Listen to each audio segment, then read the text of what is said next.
দর্শক, আমি এখন দাঁড়িয়ে আছি কেন্দ্র উপজেলার ব্রাক রিজিওনাল যে অফিস আছে এই অফিসে। আসলেই আপনারা জানেন যে নেত্রকোনায় গত অতিবৃষ্টি এবং জলাবদ্ধতা এবং 3 ধাপে বৃষ্টির ফলে নেত্রকোনায় হাওর অঞ্চলগুলোতে বেশ ক্ষতি হয়েছে। অতিবৃষ্টিতে ক্ষতিগ্রস্ত যে কৃষক আছে এবং যারা এই ব্রাকের সদস্য রয়েছে, এই কৃষকদের মাঝে মূলত যে সবজি বীজ, ধান বীজ ও পোনা বিতরণের অংশ হিসেবে আজকে একটি আয়োজন করা হচ্ছে। এখানে প্রান্তিক যে কৃষক রয়েছে, যারা ঋণগ্রস্ত কৃষক, তাদেরকে এই বীজ প্রদান করা হচ্ছে, যাতে এই বীজের মাধ্যমে তারা আবার নতুন করে তাদের ঘুরে দাঁড়াতে পারে। পাশাপাশি তাদেরকে এই বীজগুলো প্রদানের পাশাপাশি পরামর্শ দেওয়া হচ্ছে। আমরা লক্ষ্য করেছি এখানে কৃষি কর্মকর্তা আছে, ব্র্যাকের লোকজন আছে, তারা বিভিন্নভাবে পরামর্শ দিচ্ছে যে নতুন করে বীজ রোপণ করে কিভাবে তারা তাদের প্রান্তিক পর্যায়ে আবার ঘুরে দাঁড়াবে এবং নিজের সফলতা অংশগ্রহণ করবে। আমরা সকাল থেকে লক্ষ্য করেছি এখানে হলো বিভিন্ন ধরনের যে ক্ষতিগ্রস্ত কৃষকরা আছে, সে কৃষক পরিবারের মহিলারা এখানে এসেছে। কৃষক পরিবারের মহিলাদেরকে ইতিমধ্যে পরামর্শ দেওয়া হচ্ছে আসলে তাদের সামনের যে দিনগুলো আছে এই দিনগুলোতে কীভাবে বীজগুলোর মাধ্যমে তারা কিছুটা স্বাবলম্বী হতে পারে।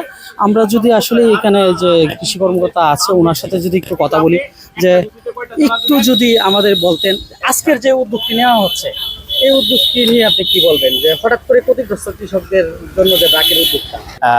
এটা খুবই একটি ভালো উদ্যোগ আমি মনে করি।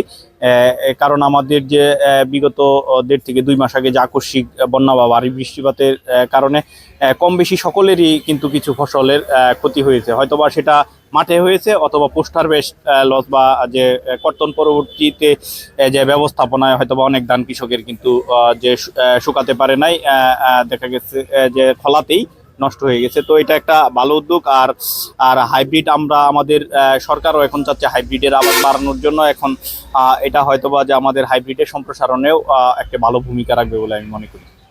আচ্ছা, আপনারা আসলে এই উদ্যোগটি হঠাৎ করে কিভাবে নিলেন বা কি চিন্তা ভাবনা থেকে নিলেন? জি, ধন্যবাদ আপনাকে।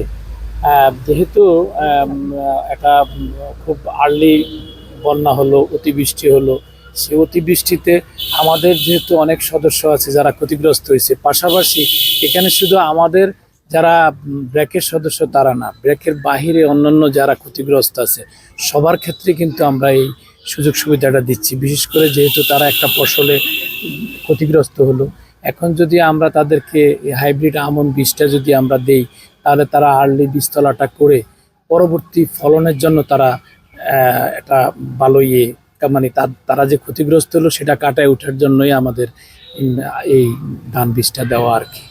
পাশাপাশি তাদের যে অনাবাদি জমি আছে, ঘরের আঙ্গিনা জায়গা আছে, ওই সমস্ত জায়গায় আমরা বীজ বপনের জন্য বিশেষ করে সবজি বীজগুলো, ঢেঁড়স, তারপরে মিষ্টি কুমড়া, লাউ, চাল কুমড়া, পটল, এই ধরনের যে সকল বীজ তাদের নিজের পারিবারিক চাহিদা মিটিয়ে তারা যেন বিক্রি করে বাড়তি আয় ইনকাম করতে পারে, সেই জন্যই কিন্তু আমাদের এই বীজ এবং ধান দেওয়া।